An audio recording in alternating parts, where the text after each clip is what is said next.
Hi, everybody. This is Craig Zelzer. I'm here for the SIMA Rama panel discussion for September, talking about the documentary One Day After Peace, and delighted to have three of the most incredible, inspiring human beings, peace builders, and professionals that I know in the world.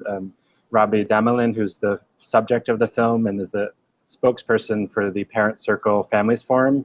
Melanie Greenberg, who's the CEO of the Alliance for Peacebuilding, and John Marks, who's the founder and the senior advisor to Search for Common Ground. These are three incredibly distinguished panelists. And as I said to them before we started, if they each did a full introduction, we'd take up the full 30 to 40 minutes just hearing about their accomplishments and lessons learned. So what I'd like to do is ask each panelist just to do a very short introduction about yourself and maybe a few words about your organization and why you're participating in the SIMA Rama panel today. And we can start with Robi, if you can tell us a little bit about your work. Well, I presume that people have seen the picture, the movies, so I guess I don't really need to introduce myself. They even know what my kitchen looks like. But the Parent Circle is an organization of more than 600 families who've all lost an immediate family member to the conflict.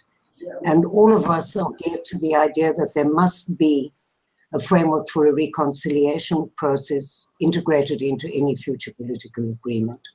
Because without that, it's just another ceasefire. And so all the work that we do on the ground is really geared to getting people to understand what reconciliation means. And that means the daily work on the ground. It means a narrative project for adults, which is a parallel narrative, which started off with the name of History Through the Human Eye. It means working in schools daily. It means talking to groups. Today, I spoke to a group that comes from the University of California and from Glasgow. And then I worked with two members of the Parent Circle who are going to France to talk in a conference. And we are getting ready to go now on Sunday to Women in the World in Toronto, because this message is not a localized message. It's a message for the world. What we are talking about should be so applicable now, and especially when you look at what is happening in America. I think more than ever, you need to be geared to another way of talking. You need to include people in a conversation, otherwise they're going to become much more radical. And if we get a chance, I don't know if we will, then we can talk about the bereaved Black mothers that I watched at the Democratic Convention and how I see that we could work together with mothers of police officers. But let's see if we have time. Okay, thank you very much. So Melanie, if you could do a quick introduction to yourself and peace building.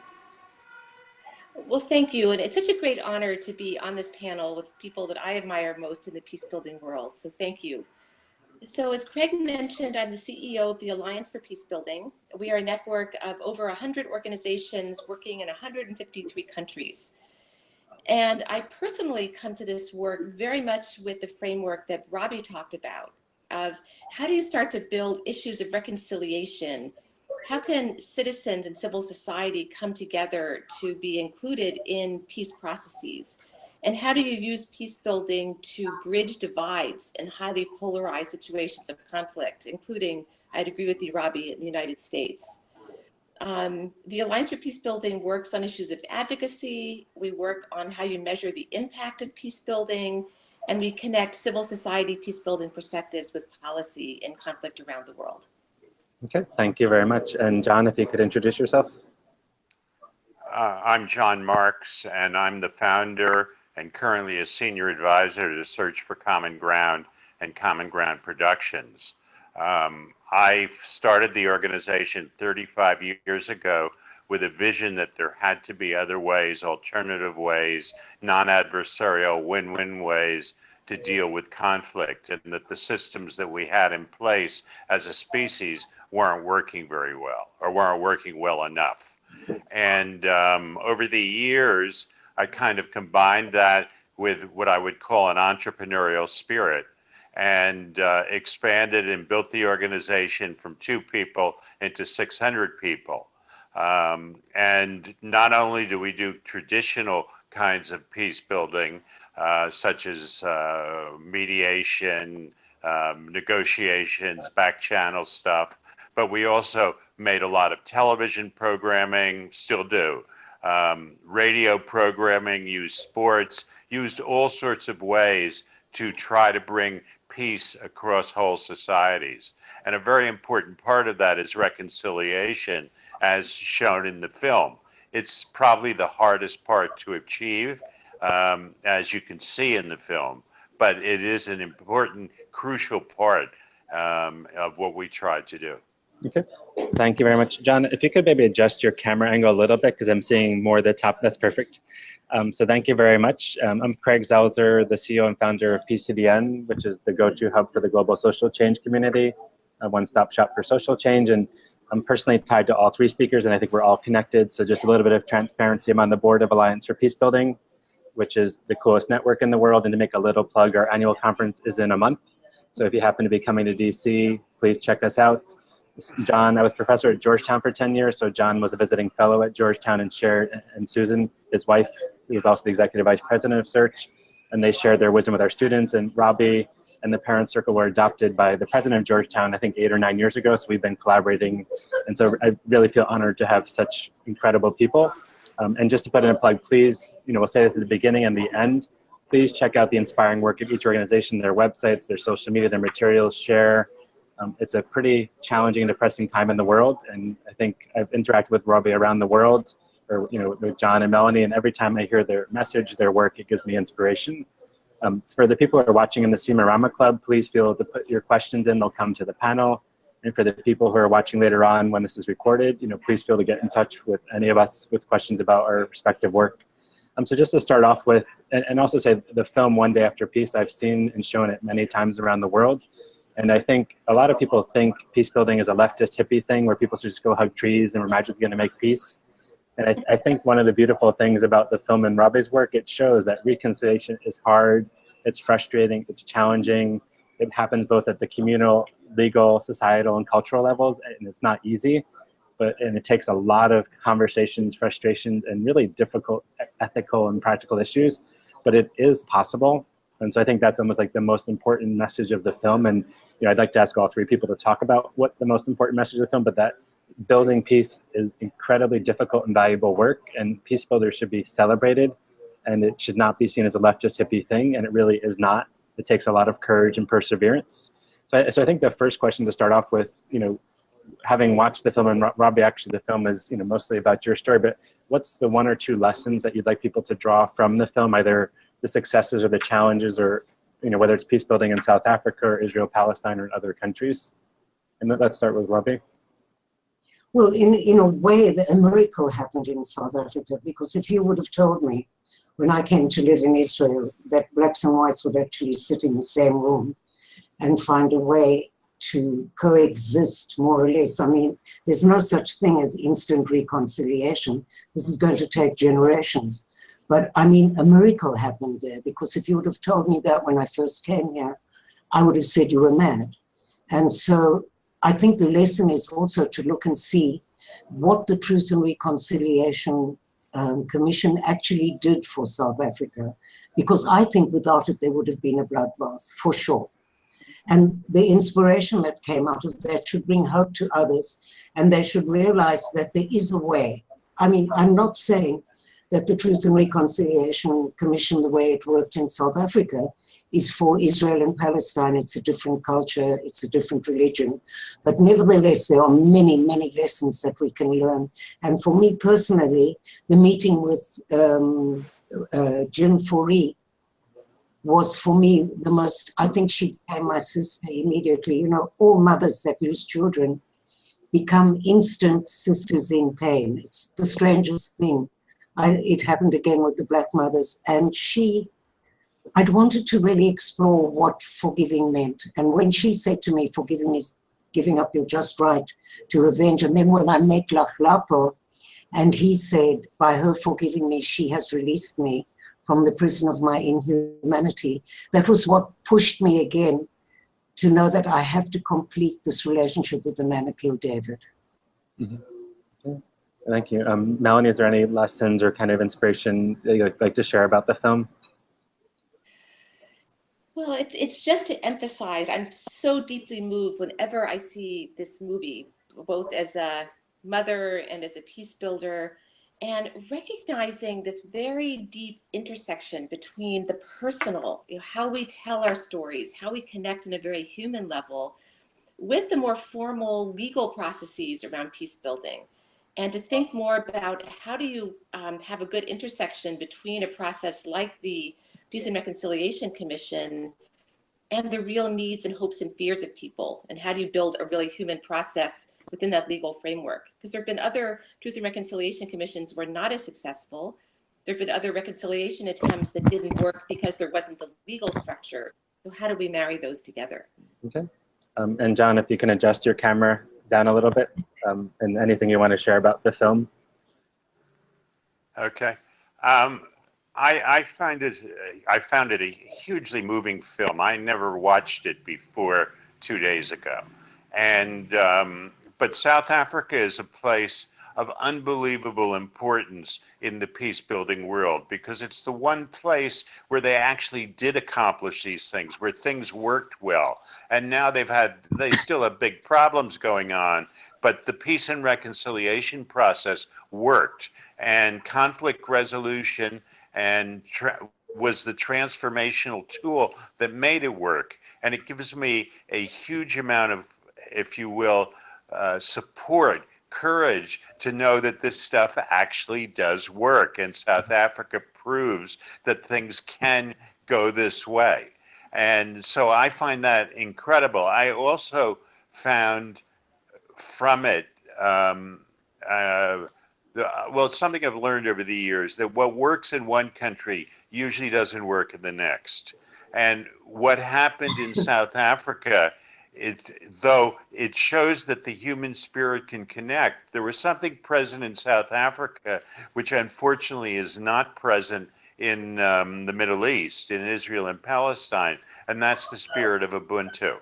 That I am because you are, that we share a common humanity. And it made it possible, or it provided a context for people to forgive the past, even though the depredations of the past were so absolutely incredible. And I know we showed a film in Jerusalem about the Truth and Reconciliation Commission, a documentary. And everybody who saw it came up to me and said afterwards, boy, we wish we had had that spirit here. But unfortunately, it's not there. So we're going to have to find some other ways and some alternative ways to make it work in Israel and Palestine. Okay. Thank you very much. And just to say, when I've showed the film in other places, and there's other movies about the work of the Parent Circle, such as in Counterpoint, many times people from other conflict regions have found it so inspiring to both watch the struggles and successes of the Parent Circle and other groups. And I mean, I've once screened it to in Thailand in a Rotary peace building program. There's people from all over the world, particularly from Afghanistan. Like, this is the most incredible exploration of the challenges and opportunities in peace building. Robi, just one question, and I should say I never met your son David. I'm very sorry I didn't. I did teach in a program, I think you know this story, maybe 12 years ago, where I had a student who was a student of David's and really talked about what an incredible human being he was, you know, in terms of helping young leaders and doing community service, and just an inspiring, wonderful individual, you know, and I'm very sorry for your loss, as you know. Is there anything that you want to say, like, what do you think made the difference between you seeking out to understand and work to ensure other people didn't suffer the same experience that you had, versus, you know, so many people experience this kind of tragedy, get stuck on revenge, or don't seek out to understanding and kind of engagement?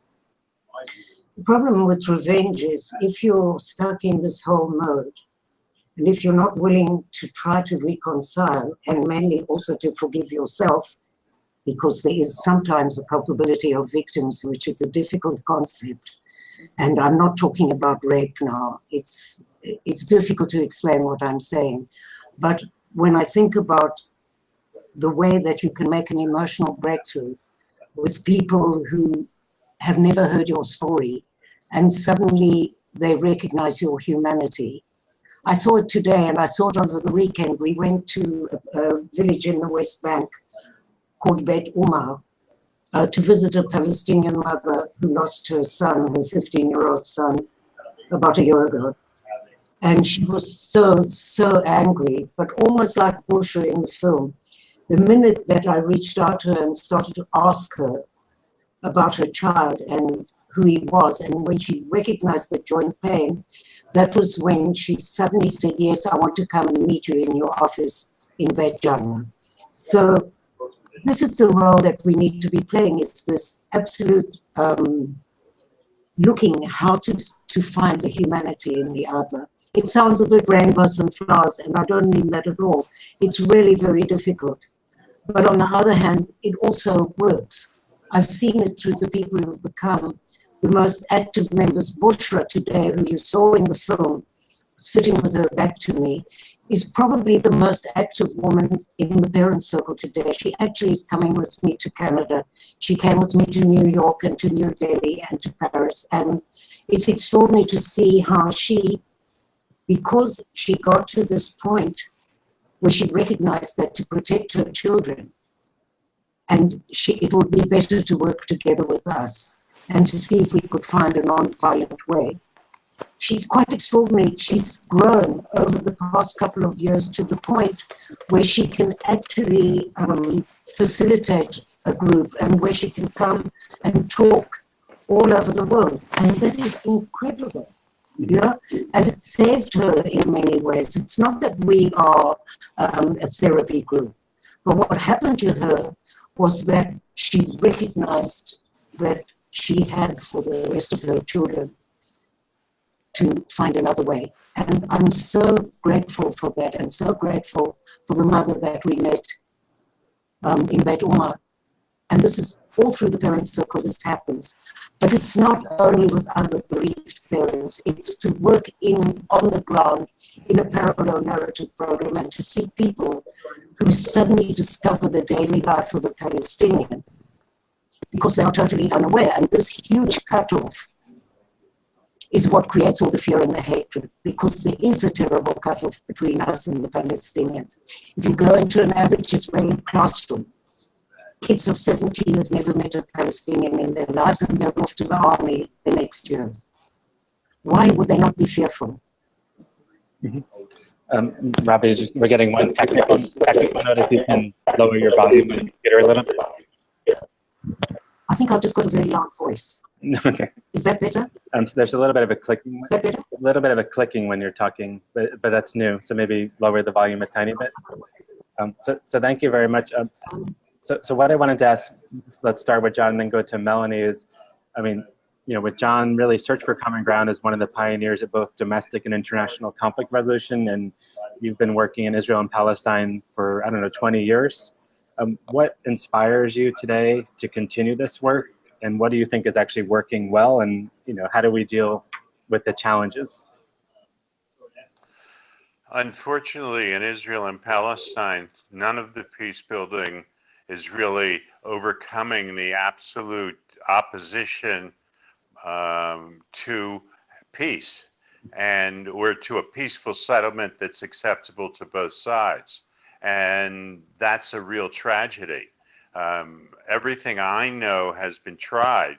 Now, on the other hand, I know that eventually a solution is going to be found, and that human beings make peace, and they're going to be able to make peace in the end. But for now, it's really, let me just say, not inspiring what's going on. And I don't want to get personal about naming leaders and people who could be doing things better, but there doesn't seem to be an inclination really to move things forward in a positive way, or what I would consider to be a positive way. And I find that extremely unfortunate. Okay. And can you the reason I keep going is you have to keep going, because someday we're going to make peace. Okay. I just wanted to say something about the situation now. Now more than ever, the peace movements would need your support and support of everybody all over the world in Israel, because the government, I mean, this is hardly the most democratic government that we've ever had. We have a minister of justice, to quote the Georgetown guys.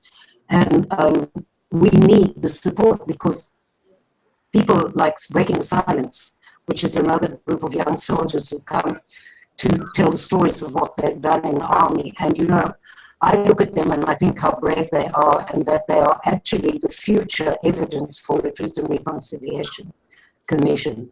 And they are being vilified by the government because of the army being the holy cow that it is.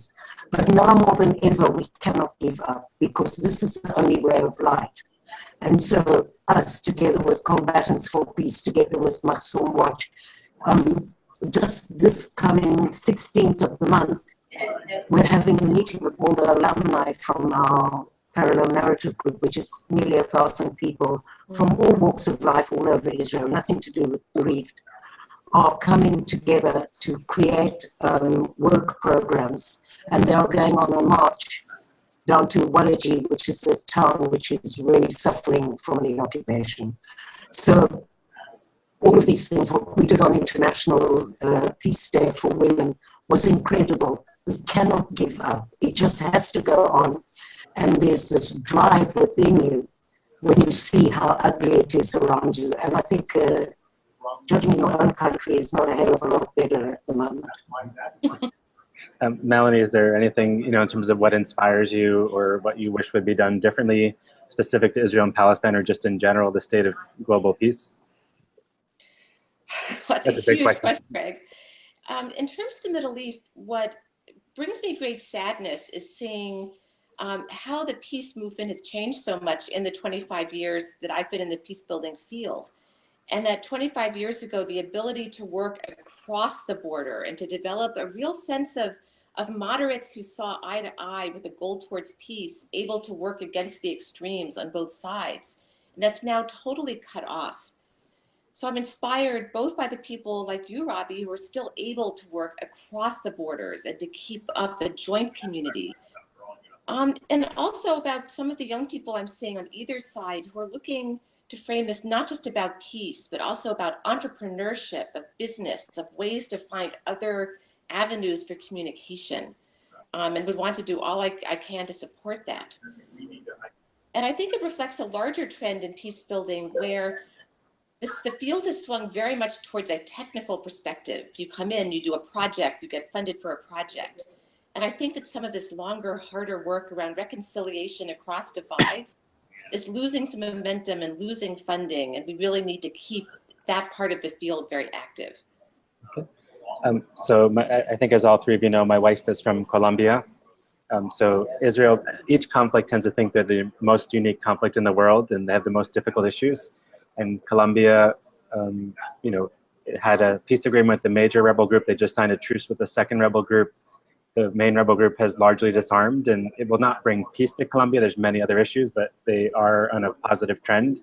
So that's one of the more hopeful signs currently in the world at macro level peace building. And it took 3.5, 4 years of dialogue, negotiations, lots of support. And but there is hope in the world. But kind of a related question for all of you is, so many people are discouraged in the world right now, despite the amazing work of individuals and organizations and mass movements. But how do you demonstrate that peace building or achieving some kind of degree of peacefulness is feasible? What's the data or the case studies you use to skeptics who say, to put it into context, often if there's something bad, the response is let's bomb, bomb, bomb. Let's bomb the bad guys. It's a very tangible response. But how do we make it, let's not bomb the bad guys, but what's the peace response? And maybe let's start with John. Well, what I try to do is talk about the successes, like Colombia, like South Africa, like Northern Ireland. I mean, there are some substantial successes. The Iran nuclear deal was a pretty great success, though it looks like it may be pushed aside now, but which I think would be a real tragedy. But by showing it's possible, that this is a real possibility, it doesn't have to be the other way, is the way I would do it. And then try to show why a particular project could actually work. Okay. Melanie? I agree with John. And I think in addition to holding up the large-scale successes, we also have to think about a smaller scale success. And just because we haven't cured cancer doesn't mean we haven't made great progress in understanding best practices. I think that we've made great progress in thinking about positive peace. It's not just an absence of violence, but there are certain practices that we can encourage that lead societies to be better able to manage conflict through dialogue, through negotiation, through politics, rather than through deadly violence. And so understanding the work of day-to-day peace builders in those different avenues in positive peace is so important. I think that's where we're going to start measuring our successes and those best practices and protocols on a smaller scale, and not always looking for the breakthrough cases, which often themselves have peaks and valleys. Okay. And Robi, anything in terms of, how do the members of the parent circle sustain what they're doing, amidst the really big challenges that are taking place both in the region and globally? I think when you really trust each other, the example that we have when talking together in the same voice is so powerful that even though we're not an enormous group of people, but we have an extraordinary effect. And using a lot of the documentaries that we have and speaking on television all the time and doing things that are very original. In October, we're having a live Facebook concert. It's called Rock Conciliation. And it's a way for us to get people from all over the world to talk about reconciliation. It's also to use creativity. If you have no creativity, I think John's examples of what he's done up to now is very similar to the way that we see making a difference. So even if you're a small organization, you can do something very dramatic. I just give you an example. We had the alternate ceremony this year. Every year we do this on Memorial Day for Israeli soldiers. We invite both sides. So we have a Memorial Day for both sides. This year we had more than 5,000 people came to the ceremony, which started with maybe 200 people. And we had an alternate ceremony in Bet Jala, which is in the West Bank, because the powers that be who tell us there's no one to talk to didn't give their permits to 200 Palestinians who wanted to come and be with us. Of course, it's very difficult because outside were standing some very radical right-wing people who were throwing bags of urine at us and spitting at us, and even throwing it at David Grossman, who's one of the most famous authors, who lost his son. So you're fighting with that as well. But on the other hand, we got so much press coverage from this, and we had so many opportunities to actually talk and bring this message. Bereaved parents used to be a kind of holy cow here, but it isn't like that now. And so you have to bring hope, and you have to make an emotional breakthrough in the people that you're talking to. And talking together is what does it. And so, I cannot give up hope. Okay. Thank you very much. So for each of you, I'd like to ask a question of what is some current cutting edge work either you're doing or you're aware of that's inspiring you to continue doing this. So maybe we can start with Melanie in terms of neuroscience and peace building, or if you want to talk about business and peace or innovative finance. Well, I feel like the peace building field, going on what Robi just said about creativity, is moving in some very creative directions, including the work on how we understand how peace works in our brain. That we understand that violence and trauma and grief play a role in the brain and encouraging people to express rage and fear. But we're also discovering that there are antidotes to those changes that come through dialogue, through ritual, through some spiritual and contemplative practices. So we're learning through neuroscience how to develop your own inner capacity for peace. And without that inner capacity, it's almost impossible to do any other kind of work for peace. I think to answer your question about business, also the corporations are recognizing that peace is not only something for their corporate and social responsibility, it's central to their strategy as corporations. And they need to engage with communities to think about risk, not just in terms of business and money, but people. And I think that really could be a big change in the future. Okay. John, is there anything you want to highlight, related to media or other areas where you've worked or search is working? Well, what I'm doing, which is kind of breaking new ground, is I'm working with the Swiss government in a combined Track 1 and Track 2 project. Together, where we have diplomats and track 2 people working in a partnership to try to get an incidents at sea agreement in force for the Persian Gulf, the Arabian Gulf. And it's been done in the past, but it's one of those things that could work right now and make a real difference. Okay, thank you very much. Hopefully it will make a big difference. And then Robi, anything you want to highlight in terms of the things that you think are particularly promising, what the Parent Circle is doing, some of the women's business and economic empowerment, or the reconciliation concert, or things like that? Well, we're running, we did the Steps for Peace project, which is an embroidery project for Palestinian women to embroider and to increment their incomes. But it was also for us an amazing PR gimmick, because we launched it in the European Parliament and then in the Bundestag and then in Congress. And who launches shoes in these places? But it turned out beautifully, and we had much coverage from that. So these crazy ideas sometimes bring the most incredible coverage, and we're very lucky in that we have an advertising agency, Sachi and Sachi, who do all of our work pro bono. I mean, we could never produce those kind of clips that they have produced for us, which went viral all over the world. And I really believe in creative ideas to bring over your message, doing a cartoon exhibition, doing all the work that we've done. And when I looked at the mother who came, there was a young Palestinian boy who was killed by settlers and burnt after 3 young Israelis were captured and killed by the Hamas. She came to International Women's Day, and to watch her in this clip talking about her pain, but also saying that all mothers are the same. Those are the things that we can do that would really make a difference. I think we can work all over the world. People just have to recognize that this way that we work, a lot of the projects that we're doing, one of the things we're thinking about is exporting the narrative project, which actually you had a lot to do with in Georgetown, because we see how well it works. It's quite extraordinary to watch how these people, the alumni, have gone out into their own communities and how it's having a rippling effect.